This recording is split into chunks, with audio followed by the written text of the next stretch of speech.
Olá, meus amigos, minhas amigas. Eu estou aqui para fazer um convite muito especial para que você estude para o concurso da Polícia Federal, especificamente para os cargos de agente, escrivão e papiloscopista 2025. Nós aqui da Lá Concursos, nós estamos disponibilizando cursos inteiros, completos, atualizados e competitivos para que vocês aí se estudem com uma garantia, estudem com uma eficiência, estudem com material de qualidade aqui na Lá Concurso. Então nós temos aqui várias playlists, uma playlist completa de língua portuguesa, de raciocínio lógico, estatística, contabilidade, informática, arquivologia, direito administrativo, constitucional, direito penal, legislação com algumas aulas específicas.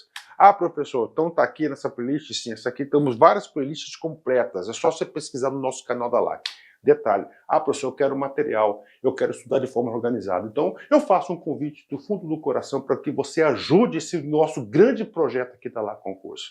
Por apenas R$ 39,90 você vai ter todo o nosso curso, esse mesmo curso do YouTube, tá? Esse mesmo curso, você vai ter todo o material didático, material de apoio do professor gratuitamente, e você vai ter também direito também ao nosso personal coach, que o nosso personal coach nada mais é, nada menos que um planejamento. Cara, papo sério, acredite, confie.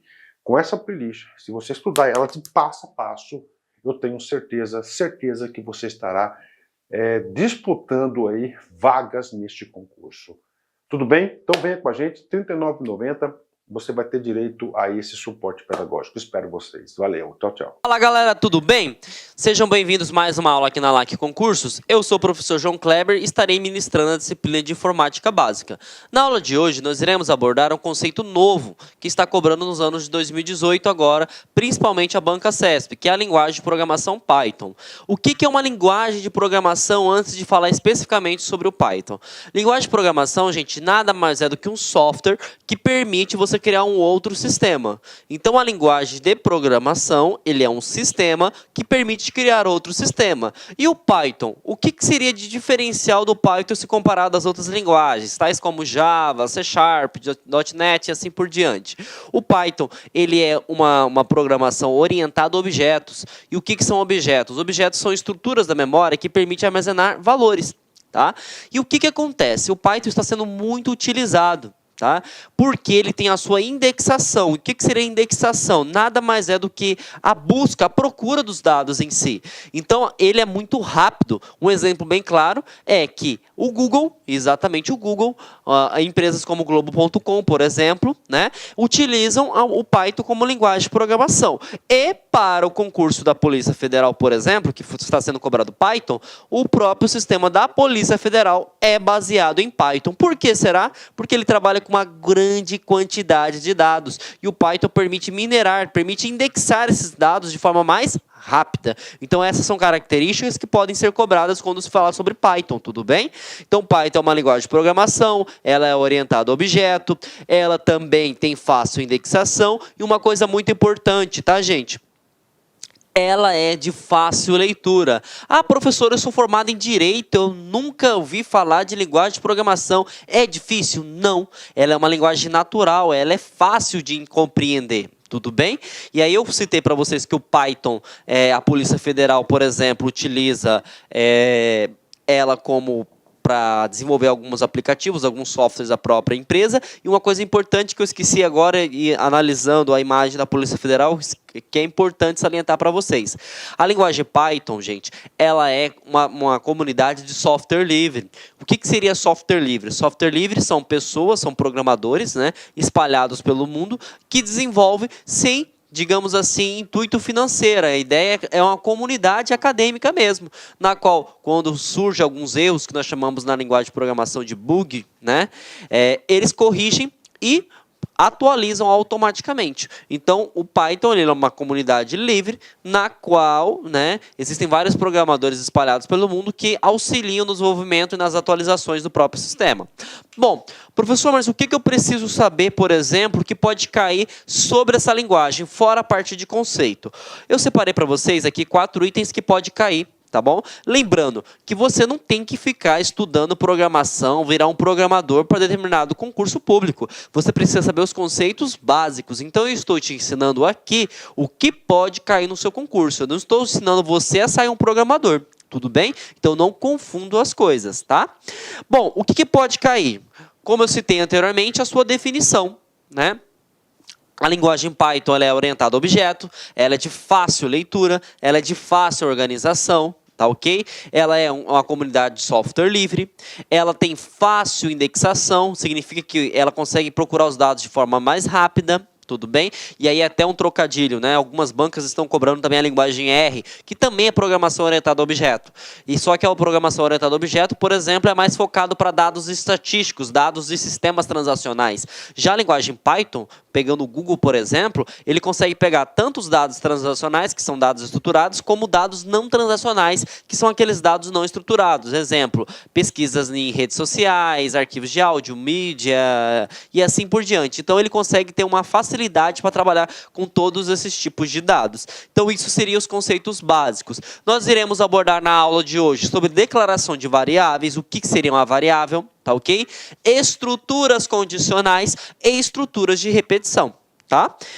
Bom, falei para vocês sobre conceitos básicos, né, da linguagem Python e eu preciso saber também, gente, conceitos sobre linguagens de programação. Quando você escolhe uma linguagem de programação, por exemplo, você pode escolher dois tipos de linguagem de programação. A linguagem de alto nível e a linguagem de baixo nível. Qual é a diferença? Linguagem de alto nível, você tem interação com o SH, que seria o ser humano. Então, significa dizer que o ser humano ele vai interagir com o sistema. Exemplo disso? Vamos pegar o nosso site da LAC. O que acontece? Você não procura, você não pesquisa, você não edita, você não altera a sua foto, então você está interagindo com o sistema. Então significa dizer que o site da LAC, em espécie, ele é de alto nível, tudo bem? E ele é programado em PHP, por exemplo, que é uma linguagem de programação, mas poderia ser muito bem programado em Python, porque são linguagens de programação de alto nível. Agora, a linguagem de baixo nível é quando não tem interação com o humano. Sempre ela vai fazer a mesma coisa. E quem poderia ser um exemplo? Digamos que você tem um micro-ondas, por exemplo, na sua casa. E esse micro-ondas tem sempre as três mesmas funções padrões. Vamos lá, descongelar, assar, enfim. Assar e vamos ver, estourar pipoca. Pronto, três funções. Você consegue incluir uma função nova? Você consegue agregar, editar alguma configuração? Não. Mas por que você não consegue fazer isso? Porque essa é uma linguagem de baixo nível. Por quê? Eu só tenho acesso à máquina. E aí o que acontece? Python, não é Python, pelo amor de Deus. Ele é uma linguagem de alto nível, porque permite que o usuário interaja com o sistema em específico. Tudo bem? Então, aprendemos coisinhas básicas aí. Aprendemos o que é a linguagem de programação, aprendemos os conceitos básicos de linguagem de programação e aprendemos agora também, gente, a diferença das linguagens de programação. E lembrando, o Python ele é de alto nível. O próximo assunto que nós iremos abordar é sobre variáveis. Eu falei para vocês, gente, que a linguagem Python ela é orientada a objeto. E o que é um objeto? Se você viu a aula de banco de dados, você entendeu que um banco de dados, né, ele tem algo chamado de tabela, também chamado de entidades, e dentro das tabelas nós temos atributos. E o que são atributos? Atributos são estruturas da memória que permitem armazenar algumas características. E os objetos também. Os objetos são estruturas da memória, por exemplo, aqui eu tenho uma classe que se chama aula, certo? E dentro desse objeto aula, eu vou armazenar características da aula. Por exemplo, disciplina, né? É uma aula de informática, carga horária. Quanto tempo? Ele vai ser focado para que tipo de concurso? Vai ser para carreiras policiais, entendeu? Então, tudo isso aqui é um objeto. Por quê? Porque o sistema em si ele vai armazenar características de aula. Só que imagine só, gente. Eu coloquei aqui disciplina, eu coloquei carga horária e eu coloquei carreiras policiais, por exemplo. O que acontece? Disciplina, Você concorda comigo que vai ser um tipo de texto que vai ser armazenado? Por exemplo, informática é um texto. E aí é que entra a declaração de variáveis. Porque um dado, ou digamos um registro, não é igual, gente. Por que eu falo? Se eu coloco João, eu estou trabalhando com texto. Se eu coloco a minha idade, por exemplo, eu estou trabalhando com número. Se eu coloco o meu peso, por exemplo, eu estou trabalhando com números, mas números decimais. E cada dado desse é diferente. Então, para cada tipo de armazenamento, eu faço uma declaração diferente de variáveis. Conseguiram entender a ideia? Então, lembrando, o objeto é um conjunto maior onde vai ser armazenadas as informações. As variáveis são estruturas desse objeto, na qual eu defino que tipo de dado que vai ser armazenado. Por exemplo, se eu trabalho com o meu nome, eu vou trabalhar com caractere. E o que é caractere? Caractere, gente, nada mais é do que pode ser números, pode ser letras e pode ser símbolos. Símbolos tais como cifrão, cerquilha, que é o hashtag que vocês tanto amam, exclamação, sinal de multiplicação, enfim. Tudo isso é armazenado em texto. Se eu estou trabalhando com a minha idade, por exemplo, eu tenho que falar que é inteiro, porque eu não tenho 29 anos e meio ou 28 anos,7. Eu tenho uma idade redonda e esse tipo de declaração é chamado de inteiro. Ou se eu estou trabalhando, por exemplo, com o meu peso, eu tenho 72,5. Então eu estou trabalhando com casas decimais, eu estou trabalhando com valores reais. Então é essa a ideia que você precisa saber quando se trata-se num concurso. Eu preciso saber que os dados, as variáveis desses objetos não são iguais e cada tipo de dado armazena um determinado valor. Tudo bem?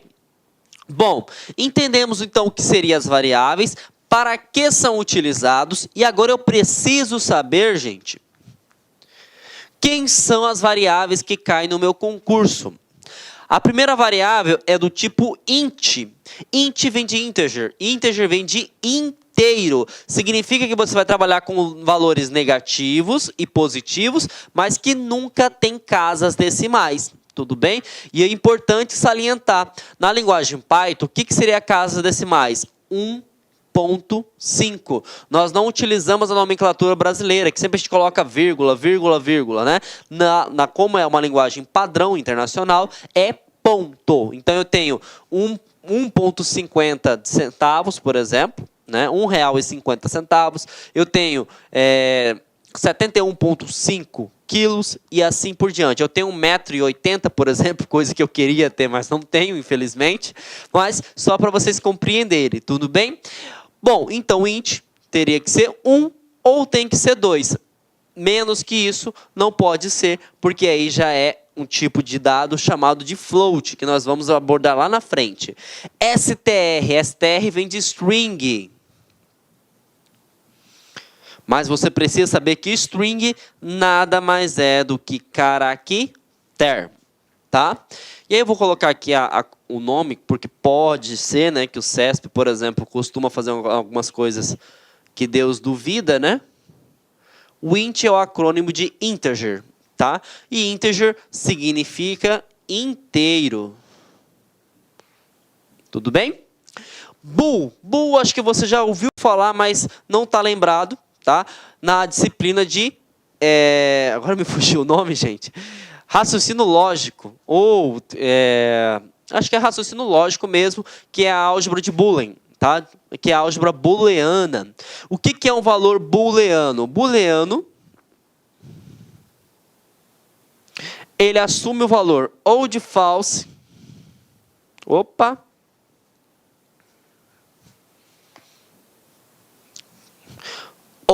de true.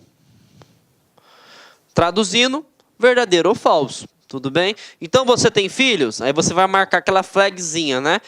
Que é você marca ou verdadeiro ou falso. Então isso aqui é um tipo de declaração de variáveis que só vai assumir esses dois valores. Ou é falso ou é verdadeiro. E ele não pode ser os dois. Tudo bem? E float, que é o próprio nome já está escrito aqui, né? Ele é um valor real que aceita números quebrados, por exemplo, 78,5 ou 72,5 positivos. Independente se for negativo ou positivo, mas eu posso aceitar. Inclusive, até o próprio número 72, tá? Ele é também um valor real Que aí vem um conceito de matemática, né, gente? Números reais, né? E aqui os números, vou colocar CD, né? Números inteiros. Opa, ao contrário. Aqui tem um float. E aqui tem um int. O float ele pode ser tanto número quebrado quanto o número inteiro. Só que o inteiro só pode ser inteiro, ele não pode ter números quebrados. Tudo bem? Bom, entendemos então os conceitos básicos, entendemos sobre a declaração de variáveis e para massificar teu conhecimento, gente, vamos responder questões. Vamos tentar identificar o que ele pode cobrar quando se trata sobre a linguagem de programação Python, tá? Bom, vamos lá. Com relação às linguagens, julguem os itens a seguir. Python é uma linguagem de alto nível? Ótimo, correto. Tá? Ela é orientada a objetos? Sim, ela é orientada a objetos. É de difícil leitura? Opa! Nem precisa sofrer. Essa questão já está errada. Porque assim como eu citei para vocês, um aluno que é formado em Direito, por exemplo, ou em Administração, ou Psicologia, ou áreas que não são voltadas para áreas exatas, por exemplo, né, ele pode pegar a linguagem de programação Python e entender de primeiro momento. Não é uma linguagem difícil, é uma linguagem natural. E aqui ele fala que é difícil leitura, então já está errada. Mas vamos continuar a questão, tudo bem? Pois não permite a indentação de código. Professor, o senhor em momento algum falou o que é indentação de código. Quando nós trabalhamos com sistemas, quando nós desenvolvemos sistemas, gente, a gente trabalha com 1.000, 2.000 linhas, 3.000 linhas, 4.000 linhas, 5.000 linhas. Tem sistemas que tem até 100.000 linhas. Tá? De código-fonte, porque é baseado em linhas de comando, certo? O que acontece? Indentação, se você quiser anotar, e eu vou anotar para você, nada mais é do que a organização do código-fonte. E o que seria indentação? Você começa um código, você cria uma estrutura que tem o início e o seu fim. Então você bate o olho e já identifica, bom, começou aqui, finalizou aqui. Como se fosse espaçamentos de parágrafo. Você não bate o olho no texto e sabe que aquilo é um parágrafo? Sim, por quê? Porque tem espaçamento. É a mesma coisa quando você trabalha com linguagem de programação. E outra, não é só Python que trabalha com isso. Praticamente todas as linguagens, principalmente orientadas a objeto, trabalham com isso. Então, por quê? Justamente porque ela é fácil leitura, gente. Tudo bem? Ela não é de difícil leitura. Agora, se ela não tivesse a indentação, aí eu concordaria com você que seria de difícil leitura. Porque você não saberia dizer, o que está fazendo esse código? Aonde termina? Aonde finaliza? E aqui não. Você consegue sim. Então, essa questão está errada. Até na segunda oração já daria para responder. Mas te respondi o motivo ainda da segunda oração, da terceira oração, minto, né? Da terceira parte da questão, na onde complementa o erro. Ela é fácil leitura e ela permite. E ele fala que é não. Então, permite sim. Tudo bem? Então, a questão está errada. E vamos para mais conceitos. Bom, continuando os conceitos básicos, né? A linguagem Python ela é um sistema, ela é muito inteligente. Tá? E aí eu falei para vocês lá atrás que eu tenho 4 tipos de declaração de variáveis, que você precisa saber. Não é que o Python trabalha somente com essas 4, tem muito mais, tá? Tem muito mais. Mas você não vai sair do seu concurso especialista ou programador. Você precisa saber os conceitos que mais caem em concurso, tudo bem? E a linguagem Python, ela trabalha com algo que é chamado de conversor, né? Que nós chamamos do construtor, tá? Quando você usuário, passa um valor para o sistema, e aí eu quero que vocês anotem isso, nós falamos que você está passando um parâmetro. Você está passando um valor para o sistema, ok? E o que acontece? E aí tem uma coisa que eu falo para os meus alunos da universidade, eu falo, o usuário faz coisa que Deus duvida. É exatamente isso, o usuário faz coisa que Deus duvida. Se você coloca lá CPF, o cara coloca texto. É incrível. Ah, mas ninguém vai fazer isso. É aí que você se engana. E aí dá pau na hora de gerar o relatório, dá erro na hora de gerar o sistema. Tudo bem? Então, o que acontece? Para facilitar isso, Linguagens, ela tenta converter o valor que você insere. Porque se você inserir esse valor errado, ele vai já ajustar. E é o que eu preciso saber quando se trata no concurso. Você, por exemplo, imagine só que você vai digitar um valor, tá ok? E o que acontece? Esse valor que você tem que digitar, tá? Ele tem que ser STR. E STR, professor, não sei. Muito bem, volta 2 slides que você vai lembrar que STR é o acrônimo de string. E o string nada mais é do que caractere. Tá? E o que é um caractere? Caractere são textos que podem ser letras, independente se for maiúsculas e minúsculas, símbolos e próprios números. Então, quando eu passo para o sistema o seguinte, STR10 significa que o usuário vai digitar um valor. E o valor que está aqui dentro, independente se o cara digitou texto ou se ele digitou um número, vai ser convertido. Então, olha que legal. Eu sei que isso aqui é um número. E como que eu posso afirmar com todas as letras? Quando você trabalha com linguagens de programação, gente, tudo que está entre aspas é texto. Tudo que está tudo com aspas é texto. Sem aspas é número. Tudo bem? É número. Então, percebam. Aqui, eu sei que o usuário está passando um valor de um número. Só que eu não quero armazenar número. Eu quero armazenar um texto. E como que eu sei, eu consigo entender que ele está armazenando um texto? Porque depois, na verdade, antes do parênteses, eu declarei tudo que esse usuário digitar vai ser convertido para STR. E STR é o acrônimo de string. E string significa caractere. E aqui eu faço a mesma coisa. Aqui, o usuário digitou um texto. Como que eu sei que é texto? Ele colocou entre aspas, tá vendo? Então, se é aspas, eu sei que é texto.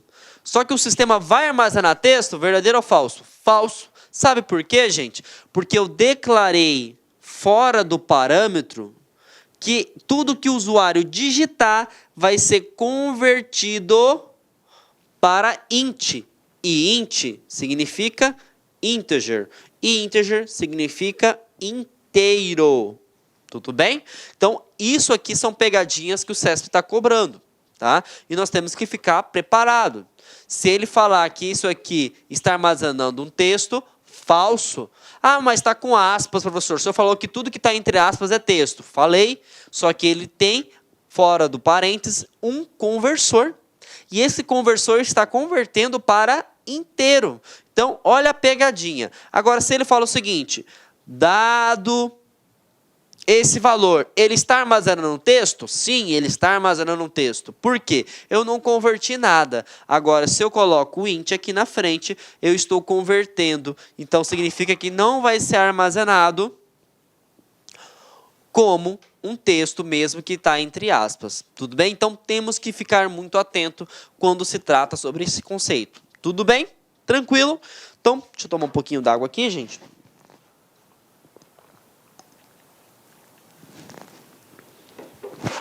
Vamos para o próximo assunto,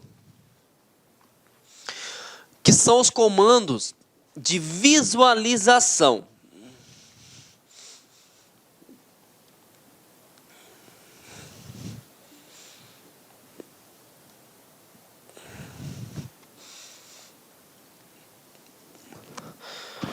Bom, gente, o comando de visualização, ele é representado pelo comando print.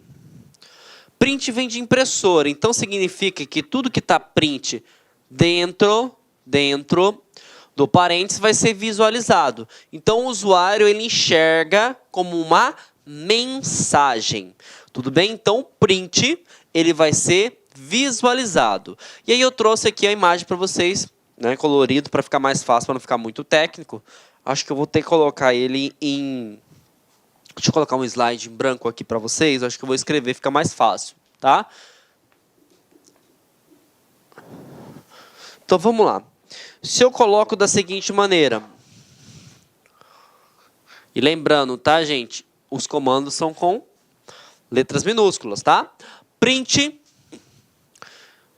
como todo programador faz, gente, o primeiro programa que a gente faz na vida é o Olá Mundo para tirar o urucubaca do corpo, né? Para tirar a maldição. Então eu vou colocar aqui, Olá Mundo. Quando eu clicar para executar esse sistema, tá? Ele vai apresentar a mensagem, Olá Mundo, tá? Olá Mundo. E o que acontece? Opa, desculpa. E o que acontece? Vai apresentar uma mensagem para o usuário escrito Olá Mundo. E aí já é uma coisa que você pode anotar aí no seu concurso. O Python, ele pode aceitar str, que é string, com aspas duplas ou com aspas simples. Então significa que se eu colocar print Olá Mundo dessa forma vai funcionar. E se eu colocar print com uma aspas Olá Mundo, ele também vai funcionar. Só que por padrão a gente utiliza sempre aspas duplas. Creio eu que os editais não vão cobrar, né? Ou as bancas em si não vai cobrar essa questão, porque aí envolve mais parte de programação, não a parte mais administrativa. Mas o que você precisa saber que é importante, tá?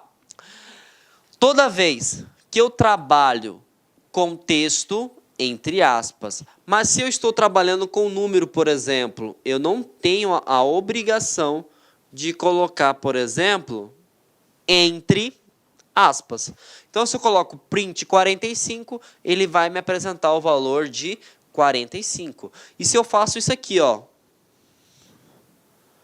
print 45 mais 55, ele vai realizar para mim o cálculo, né? E vai me retornar o valor de 100. Olha que legal. Então, se eu coloco print, coloco números e coloco as operações, ele vai me retornar. Se eu colocar o sinal de menos, ele vai me retornar, e vai trazer menos 10, né? 45 menos 55 menos 10. Se eu multiplicar, ele vai me trazer o resultado. Se eu dividir, ele vai me trazer o resultado. Enfim, toda vez que for números, eu não preciso colocar entre aspas. Mas olha só que interessante. O CESP pode te falar da seguinte forma aqui, ó. Vou até colocar em cima desse 45 aqui. Print 45 mais 55, né? Fecha parênteses. Ele pode perguntar o seguinte: vai funcionar o comando 1? E aí, o que vocês acham? Print, abre parênteses, coloca entre aspas, mais, entre aspas, fecha parênteses. Vai funcionar? Vai. Ele vai me trazer o resultado de 100? Não. Por que ele não vai me trazer o resultado de 100? Porque toda vez que tem um sinal de mais, tá? O sinal de mais entre texto. Aí como que pode ser texto, professor? O senhor está colocando 45 e 55 aqui e isso não é texto. Gente, olha a pegadinha. Está entre aspas, está entre aspas, está entre aspas, está entre aspas. Se está entre aspas, significa que ele é texto. Texto. E quando você tem dois textos seguido do sinal mais, o mais ele faz a função de concatenar, né? Como o cuiabano fala, vai adjodiar. O que é adjodiar? Quando eu der um enter aqui, ele não vai me trazer como resultado o valor de 100. Porque você sabe que 45 mais 55 é 100. Ele vai me trazer o resultado da seguinte maneira: 4, 5, 5, 5. Porque ele juntou a primeira parte do texto com a segunda parte do texto e formou esses dois valores. 45, que é a primeira parte, e 55, que é a segunda parte. Então, poderia ser muito bem uma questão de concurso público. Tá? Então, o comando print, ele permite visualizar as informações através de mensagens. E você pode visualizar através de texto, através de números. Se eu estiver trabalhando com texto, sempre vai ter aspas. E as aspas podem ser simples ou podem ser duplas. Se eu estou trabalhando com números, eu posso realizar operadores aritméticos, né? Multiplicação, divisão, soma, subtração. Agora, se eu digito entre aspas um número, significa que ele não é mais um número, ele é um texto. E se eu coloco o sinal de mais, tá? O sinal de mais, ele vai fazer a função de concatenar. E o que é concatenar? Juntar, tá? Juntar. E eu poderia até, se quiser, aumentar aqui o nosso conhecimento, se eu colocasse mais João, que é um texto mesmo. Iria funcionar? Sim, porque esse é um texto, esse é um texto, esse é um texto. Então ficaria 4555 João, porque isso aqui seria a terceira junção do concatenar. Beleza? Então, vimos conceitos bem interessantes aí. Lembrando que o único operador aritmético que permite fazer a função de concatenar é o mais. Se você colocar multiplicação, vai dar erro, porque não tem como multiplicar texto. Tá? Aí eu vou multiplicar João vezes 55, não existe isso. Tá? Então, não vai dar certo, nem divisão, nada. Somente o sinal de mais. Tudo bem? Então, exemplificamos aí o que pode cobrar. Vamos responder mais uma questãozinha.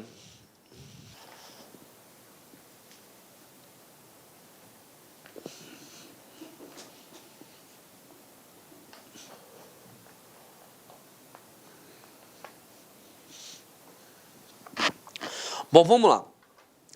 A expressividade do código é uma característica importante do desenvolvimento e manutenção de um software. Python e Ruby são exemplos de linguagem que apresentam essa qualidade. Acerca dessas linguagens, juntem os itens subsequentes. Em Python, o comando int, depois passa parênteses, significa que está sendo passado um parâmetro, cria um objeto do tipo int, que recebe 1 como parâmetro no seu construtor. Então vejam só, ele está falando, né, que foi passado para ele um valor de 1 e ele foi armazenado como inteiro. E aí, algumas pessoas têm que analisar o seguinte: viu aspas duplas, já marca automaticamente que está errado. Por que que marca que está errado? Porque sabe que aspas é texto. E, de certa forma, é que ele foi muito rápido na questão. E ele não percebeu o seguinte, que fora do parênteses eu tinha uma palavrinha. E essa palavra é mágica, porque essa palavra vai converter. E realmente ele digitou um texto. Só que o Python vai armazenar como texto? Não. O Python vai armazenar como valor int. E int significa inteiro. Tudo bem? Então percebam, o int fora do parênteses vai converter o valor aqui. E eu sei que ele digitou um texto, mas o sistema não vai aceitar como texto, ele vai fazer a conversão automática. Mesma coisa fosse se eu colocasse str e o cara digitasse o número 1. O sistema ele não iria armazenar um valor inteiro, ele iria armazenar um valor como texto, porque str é caractere. Então a gente tem que ficar atento. Então essa questão ela está errada, porque aqui o int vai transformar o valor que foi digitado como texto em inteiro. Tudo bem? Bom, e aqui na verdade eu exemplifiquei para vocês o que eu tinha citado. Nós fizemos manualmente, né? Lá no slide em branco, que eu coloquei aqui, ó, print olá mundo, coloquei com aspas simples, só para vocês verem que pode funcionar tanto com aspas simples como aspas duplas, apareceu. Print olá mundo sem aspas, ele vai dar erro, porque ele vai pensar que é número e apresenta a mensagem de erro na sintaxe. E aí eu coloquei print 7 mais 4, ele me retornou o valor de 11. E eu coloquei print, entre aspas, 7 mais 4, ele me retornou o valor de 74. Ah, mas por que que ele retornou o valor de 74? Se está entre aspas, é texto. E se tem o sinal de mais, ele vai concatenar. E aí foi tudo que foi exemplificado, tá? Anteriormente. Bom, gente, o próximo assunto que nós iremos abordar agora é sobre a questão de atribuição, tá? Como que eu sei que está sendo atribuído? E primeiro, eu não sei nem o que é atribuição. O comando print, que nós citamos anteriormente, ele só vai exibir. O que acontece? Exibiu agora, perdeu-se, não se alimenta mais na memória. A atribuição, ele fica armazenado de forma definitiva. Então, quando eu atribuo um valor, certo, para um objeto, significa que nele vai estar armazenado. Tudo bem? Então, como que eu sei que está sendo atribuído? Como que eu sei que está sendo armazenado? Simples. Você viu o sinal de igual, significa que você está passando um valor para um objeto. E aí, neste caso aqui, por exemplo, eu criei um objeto com nome, do tipo nome mesmo, na qual eu estou passando que Guanabara vai ser armazenado aqui dentro. E aí, o que acontece, gente? Significa dizer que nome tem esse registro. E aí, eu coloquei idade, certo? A idade está recebendo o valor de 25. Peso está recebendo o valor de 74,8. Então, percebam, quando tem o sinal de igual, significa que eu estou atribuindo. Eu estou atribuindo um valor para um objeto. Então, nesse caso aqui, tem nome, idade e peso. E aí tem uma pegadinha também que a gente precisa saber. Eu citei para vocês anteriormente, tá? Que toda vez que você trabalha com textos, você precisa estar com aspas. E olha aqui, eu acabo de falar o seguinte, ó. Print, abre parênteses, nome, vírgula, idade, vírgula, peso. E aí o que acontece? Vou dar um enter, vai funcionar? Verdadeiro ou falso? Pensem aí, 30 segundos. Opa, já foi os 30. Tô brincando, gente. Como vocês não sabem esse assunto, eu vou responder para vocês. Vai funcionar sim. Mas você tá me deixando maluco, professor. Não. Nome tá sem aspas. Então significa que se ele está sem aspas, ele é um objeto. E aí vamos perceber o seguinte, se nas linhas anteriores existe algum objeto com o tipo nome. Opa, tá aqui, ó. Inclusive ele está recebendo um valor. Idade tá sem aspas. Para ele funcionar, ele obrigatoriamente tem que ser um objeto. Vamos ver? Opa! Tá aqui, ó, 25 está sendo passado, sendo atribuído para idade. Peso, vamos ver se tem peso? Opa! Aqui o peso aqui. Então significa que ele é um objeto. E aí é a regrinha que você vai colocar. Objetos no comando print sem aspas. Então, toda vez que eu digito sem aspas, significa que eu estou chamando um objeto. E o objeto vai me trazer o resultado, conforme eu armazenei. Olha só que legal. Eu armazenei Guanabara, Guanabara. Armazenei 25, 25. Armazenei 74,8, 74,8.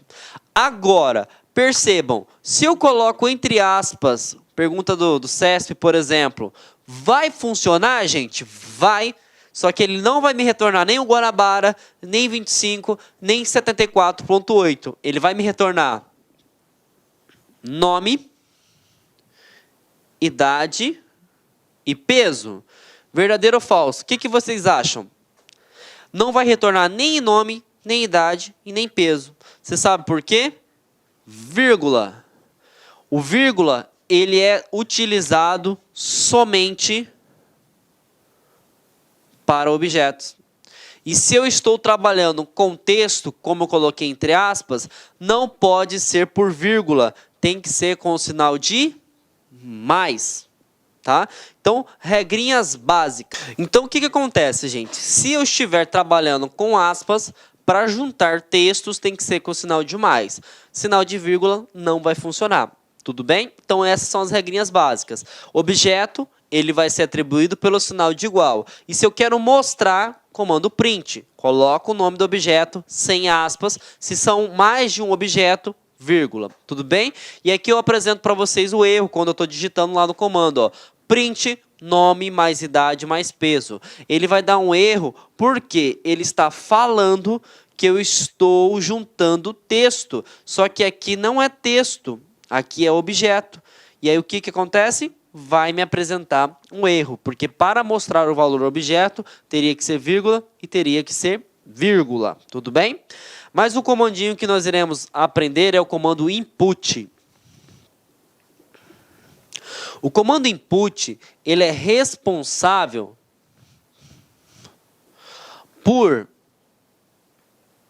perguntar alguma coisa para o usuário. Por exemplo, qual é o seu nome? E o usuário vai digitar na tela o nome e ele vai ser armazenado em determinado valor. E aí percebam, vamos analisar essa linha aqui, ó. Nome igual. Já aprendemos que o sinal de igual significa que está sendo atribuído um valor. E esse valor está sendo atribuído por um objeto. Então, nome é um objeto. E ele pergunta, qual é o seu nome? Então o usuário ele vai digitar. E neste caso eu digitei Juvenal. Então Juvenal vai ser armazenado dentro de nome. Tudo bem? Eu faço depois a próxima pergunta. Idade igual. Então significa que aqui também eu tenho um objeto. Na qual objeto ele vai receber quantos anos você tem. E aí eu digitei 22 e vai ser armazenado dentro de idade. Tudo bem? E o terceiro e último objeto, peso. Tem o sinal de igual, aqui eu tenho um objeto. E aí eu pergunto, qual é o seu peso? 44,5. Juvenal tá raquítico, né, gente? 44,5. E aí o que acontece? Vai ser armazenado. E aí se eu quero mostrar, visualizar esses arquivos, eu dou o comando print, que é a exibição, nome, vírgula, idade, vírgula, peso. E aí ele mostra, Juvenal tem 22 anos e 44,5. Lembrando, sempre é ponto, não é vírgula. Poderia ser uma pegadinha do CESP também. E se eu coloco mais, já estaria errado, porque mais é para concatenar textos. E aqui eu não trabalho com textos, estou trabalhando com objetos, tudo bem?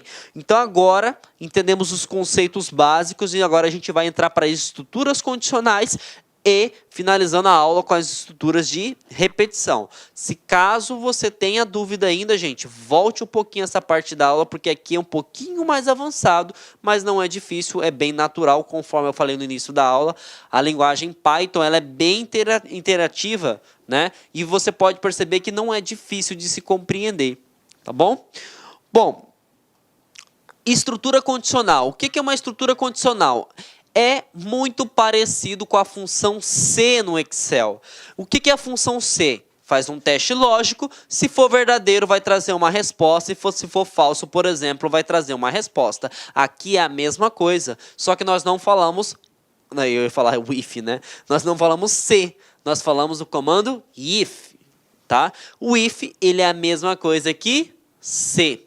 Então percebam, eu vou colocar o comando pedido recebendo o sinal de igual. Então significa dizer que aqui eu tenho um objeto, porque está recebendo de alguém. E ele está recebendo int. Meu Deus do céu, professor, mas não era para ser input? Beleza.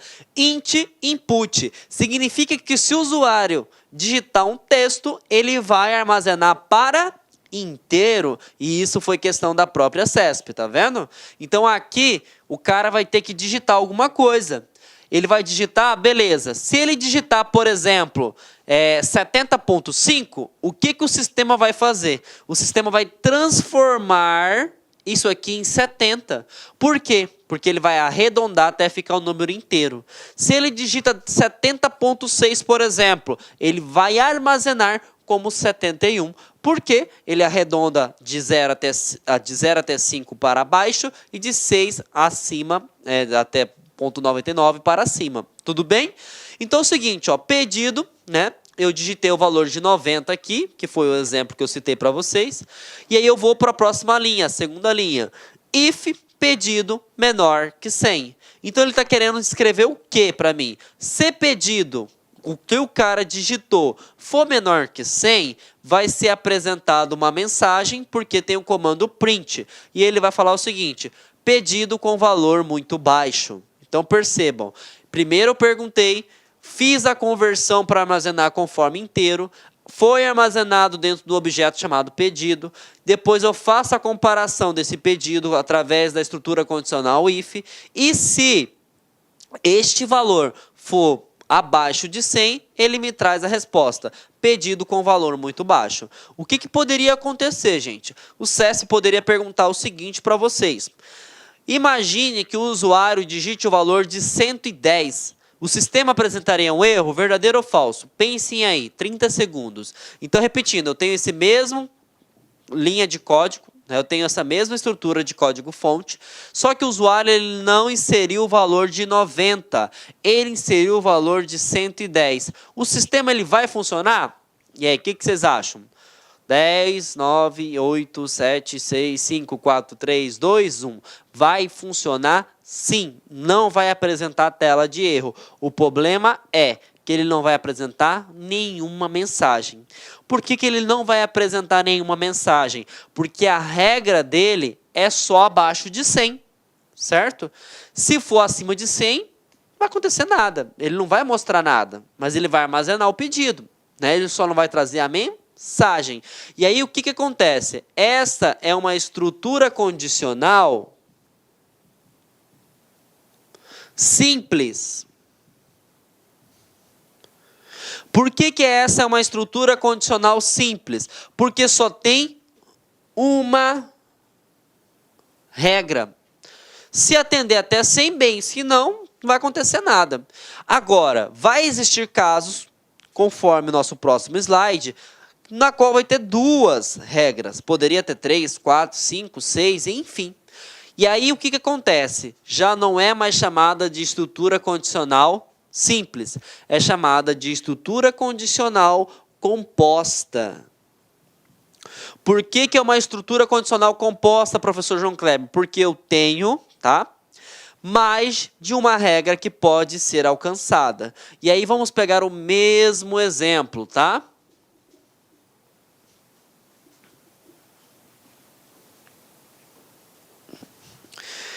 Digitei aqui, pedido, está recebendo um valor que vai ser digitado. Se o cara digitar valor quebrado, vai ser convertido para inteiro. Então, se o cara digitar 80.3, vai ser arredondado para 80. Se o cara digitar 80.7, vai ser arredondado para 81.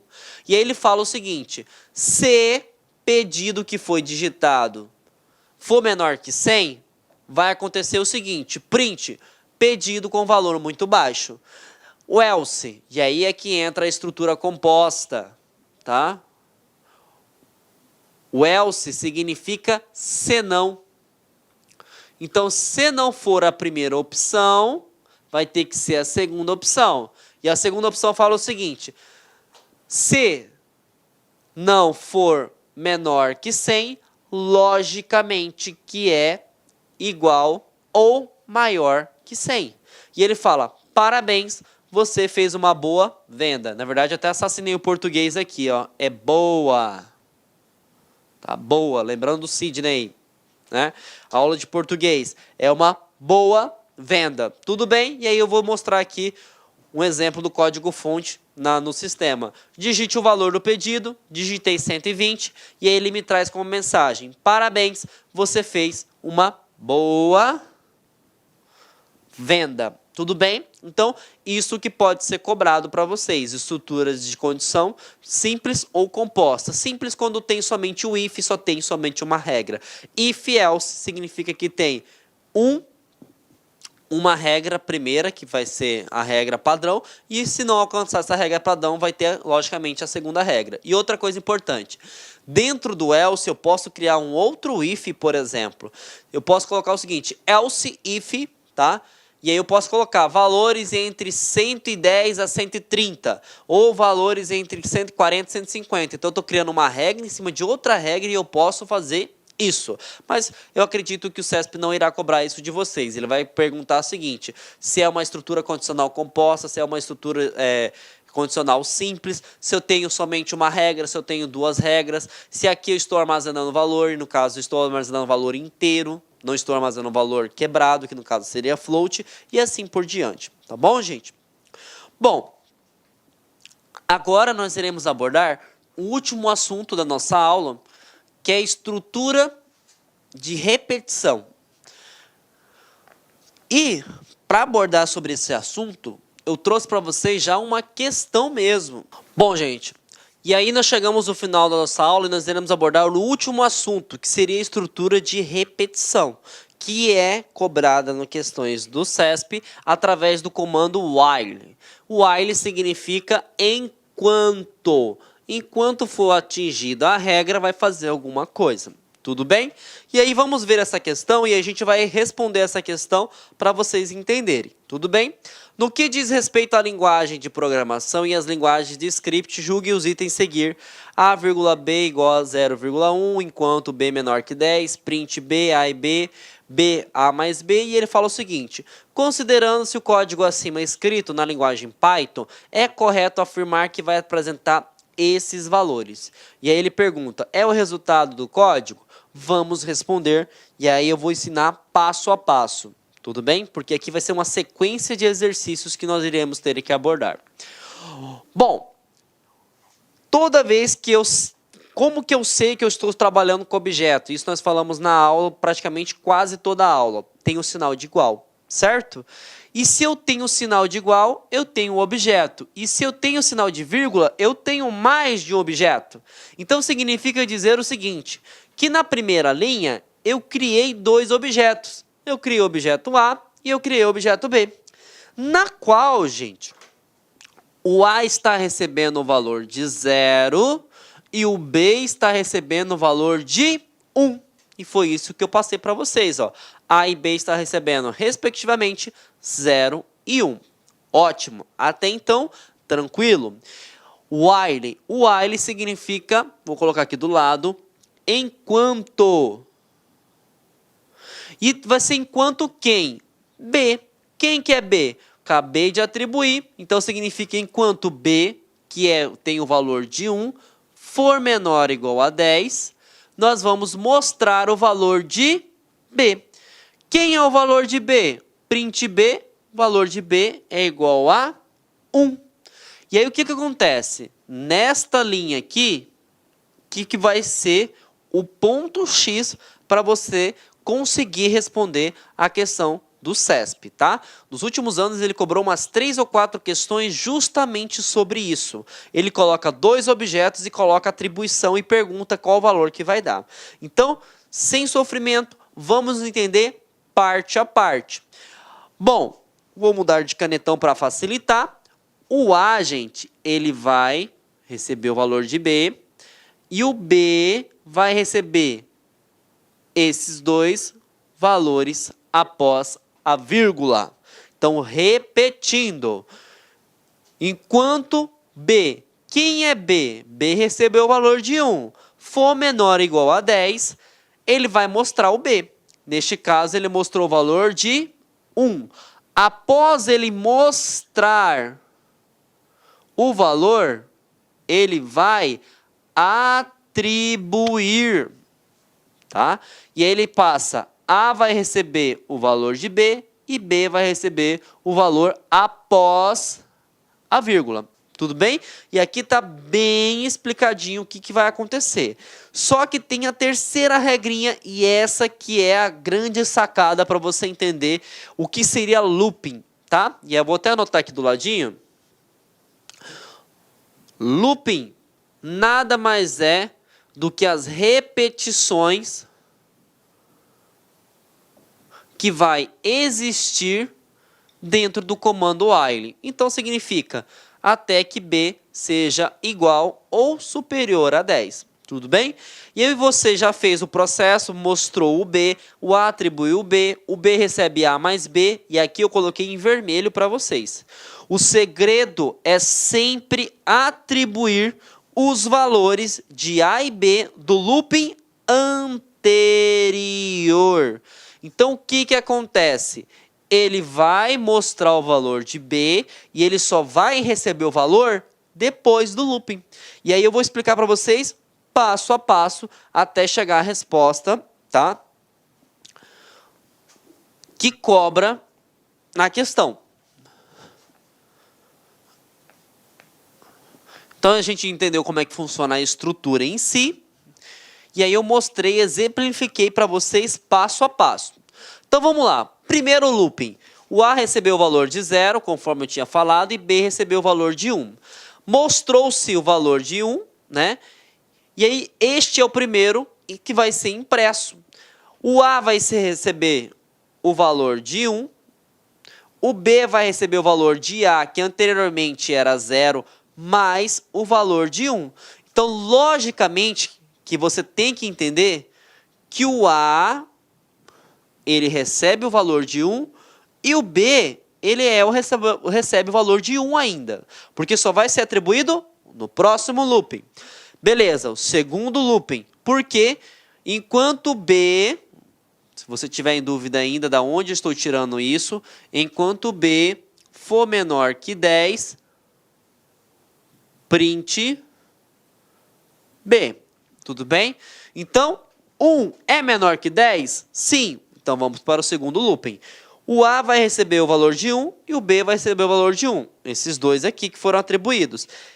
O B é menor que 10? Sim, porque B vale 1. Então, printa ele novamente. Então, já apresentou o 1 uma vez e o 1 novamente. E aí vai apresentar. O A vai receber o valor de 1. O B vai receber o valor de B, no caso, né? Mais o A. E aí, neste caso, como é 1 mais 1, o A fica com o valor de 1 e o B fica com o valor de 2. Vamos para o terceiro looping. Aqui está o valor de A e está o valor de B. Como B vale 2, ele vai fazer a pergunta: 2 é menor que 10? Sim, 2 é menor que 10. Então, apresenta o valor de B. Vai passar o mesmo valor. O A vai receber o valor de B, que vale 2. E o B vai receber o valor de A mais 2. Então, neste caso aqui, ó, vai ficar 3. Tudo bem? E aí ele vai fazer a mesma pergunta. Enquanto B for menor que 10, o B vai valer 3 neste caso. E aí, vamos novamente. O A vai receber o valor de 2, o B recebe o valor de 3, apresenta o 3 e aí começa tudo de novo. O A vai receber o valor de 3, o B vai receber o valor de 2 mais 3. Então, aqui vai ser 3 e aqui vai ser 5. Passando para o próximo looping. Deixa eu apagar aqui.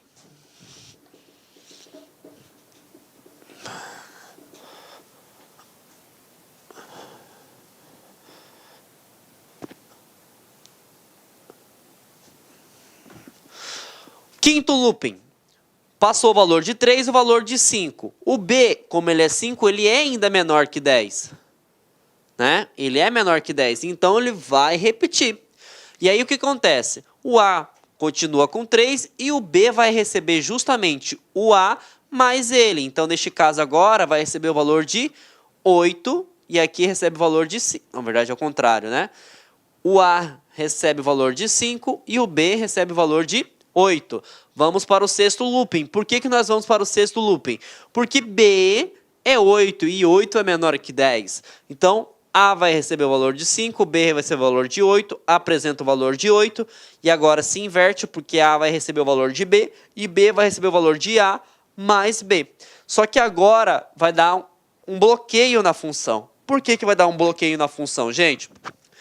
O B vai receber 5 mais 8, e 5 mais 8 vai dar o equivalente a 13. E aí o que acontece? B vale 13. 13 é menor que 10? Não. Então ele vai dar um erro, vai travar o looping e o sistema para de funcionar.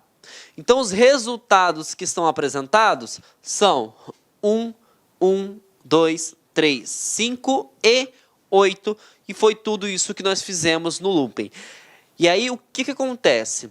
Eu sei que não é fácil, tá? Mas você tem que entender que quando você tem vírgulas, significa que você tem dois objetos. Então, eu tenho que fazer a atribuição, na verdade, né? Se aqui eu tenho B e se aqui eu tenho, por exemplo, A mais B, esse valor vai ser atribuído para o primeiro objeto. E após a vírgula, vai ser atribuído para o segundo objeto. E quando você trabalha, gente, com o comando while, que é o enquanto, sempre ele vai fazer a visualização, faz o exercício e volta novamente, tá? Até porque, vou retornar aqui na questão, você percebe, tá?